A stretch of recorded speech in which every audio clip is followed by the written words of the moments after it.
नाजरीन, आपको आज की ताज़ा तरीन अपडेट देते चलें कि पाकिस्तान के नामूर साइंसदान और एटमी प्रोग्राम के बानी डॉक्टर अब्दुल कदीर खान अलालत के बाइस 85 बरस की उम्र में इंतकाल कर गए।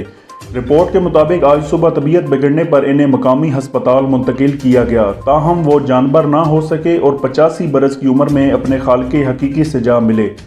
वज़ीर दाखिला शेख रशीद अहमद ने जियो न्यूज़ से गुफ्तगू करते हुए बताया कि इनकी वसीयत थी कि इनकी नमाज जनाजा फैसल मस्जिद में अदा की जाए।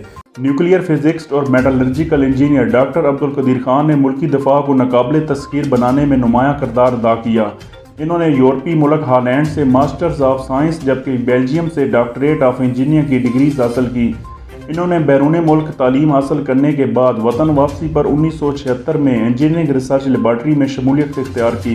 डॉक्टर अब्दुल कदीर खान ने मुतअद्दिद बार एतराफ़ किया कि पाकिस्तान में एटमी प्रोग्राम साबिक वज़ीर आज़म ज़ुल्फ़िकार अली भुट्टो ने शुरू किया और बाद में मुख्तलिफ हुक्मरानों ने इसे आगे बढ़ाया। नाजरीन, वाज़ेह रहे कि 1998 में डॉक्टर अब्दुल कदीर खान की सरबराही में पाकिस्तान ने भारतीय एटम बम के तजर्बे करके दुनिया में एक नया एजाज़ हासिल किया। डॉक्टर अब्दुल कदीर खान को इनकी खिदमात के एवज़ हुकूमत पाकिस्तान ने 14 अगस्त 1996 को पाकिस्तान का सबसे बड़ा सिविल एजाज़ निशान इम्तियाज़ से नवाजा, जबकि 1989 में इनको हलाल इम्तियाज़ के तमगे से भी नवाजा गया। इन्होंने अपने करियर के दौरान 1 दर्जन से ज़ायद तलाई तमगे भी हासिल किए, जबकि इन्हें मुतअद्दिद मुल्की और गैर मुल्की खुसूसी अवार्ड से भी नवाजा गया।